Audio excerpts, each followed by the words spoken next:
Halo sahabat Liputan6.com, menemani santap siang Anda, kami telah merangkum berbagai berita terkini khusus untuk Anda dalam News Flash Siang edisi Rabu 9 September 2015. Langsung saja kita awali News Flash kali ini dengan cerita Dea, yaitu seorang mantan pramugari yang menjadi SPG sapi kurban. Menjual hewan kurban ternyata tidak melulu dilakukan laki-laki. Kini wanita cantik dan muda pun sudah lihai berjualan hewan kurban. Di mall sapi kurban milik Haji Doni di wilayah Depok, Jawa Barat, sapi-sapi kurban dijual oleh sales promotion girl yang cantik-cantik dan dibekali dengan alat transaksi canggih berupa tablet. Seorang SPG bernama Dea merupakan mantan pramugari sebuah maskapai penerbangan swasta tanah air. Perempuan cantik ini mengaku baru setahun bekerja di perusahaan properti milik Haji Doni atau Rom Doni. Ia sendiri pun cukup kaget ketika ia harus memasarkan sapi. Dea pun berbagi pengalaman pertamanya berinteraksi dengan hewan memamah biak itu. Saat itu, kata Dea, ada seorang pembeli bertanya mengenai harga sapi Bali yang tingginya hampir menyamai tinggi Dea.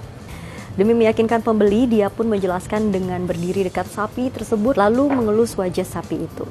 Meski awalnya sempat kaget, tapi sejauh ini Dea mengatakan bahwa ia berhasil menjual belasan sapi milik Haji Doni. Ia pun akhirnya terbiasa dengan tingkah hewan besar ini serta aromanya. Kita beralih ke berita selanjutnya, 50% Bukit Habibie hangus terbakar akibat kemarau. Sekitar 50% bukit atau puncak Habibie yang berada di perbatasan Kecamatan Cisolok, Kabupaten Sukabumi dengan Kabupaten Bayah, Banten hangus terbakar, membakar hampir separuh kawasan tersebut. Hal ini disebabkan karena kemarau panjang dan kondisi bukit tersebut yang kering dan mudah terjadi kebakaran. Bahkan pada kebakaran hutan di bukit atau warga sekitar menyebut puncak Habibie sekitar 30 hektar dari 60 hektar lahan rusak akibat kebakaran. Saat ini kebakaran yang merusak 50% lahan bukit yang bersebelahan dengan pemancar radar untuk pesawat terbang milik Industri Pesawat Terbang Nusantara atau IPTN sudah berhasil dipadamkan oleh petugas gabungan dibantu dengan warga. Berita terakhir dalam News Flash kali ini adalah Jokowi meluncurkan paket kebijakan ekonomi hari ini. Presiden Joko Widodo atau Jokowi bakal mengumumkan 4 paket kebijakan ekonomi hari ini, Rabu 9 September 2015. Di tengah berbagai kegiatannya, Jokowi akan mengumumkannya sore ini. Paket kebijakan ekonomi diyakini akan menjadi jurus jitu mengantisipasi perlambatan ekonomi yang saat ini terjadi. Kebijakan ini juga diharapkan bisa memperkuat nilai tukar rupiah terhadap valuta asing. Jokowi menyebut paket kebijakan ekonomi ini akan diumumkan secara bertahap karena poinnya yang cukup banyak.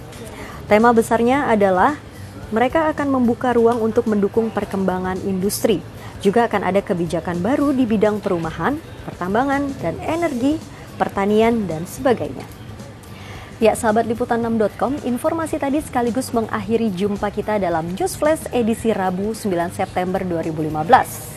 Untuk informasi lengkapnya, Anda bisa mengunjungi website kami di www.liputan6.com atau follow akun Twitter kami @liputan6.com, Facebook Liputan6 Online, dan Instagram @liputan6. Akhir kata, saya Fenilia pamit, sampai jumpa lagi di News Flash selanjutnya.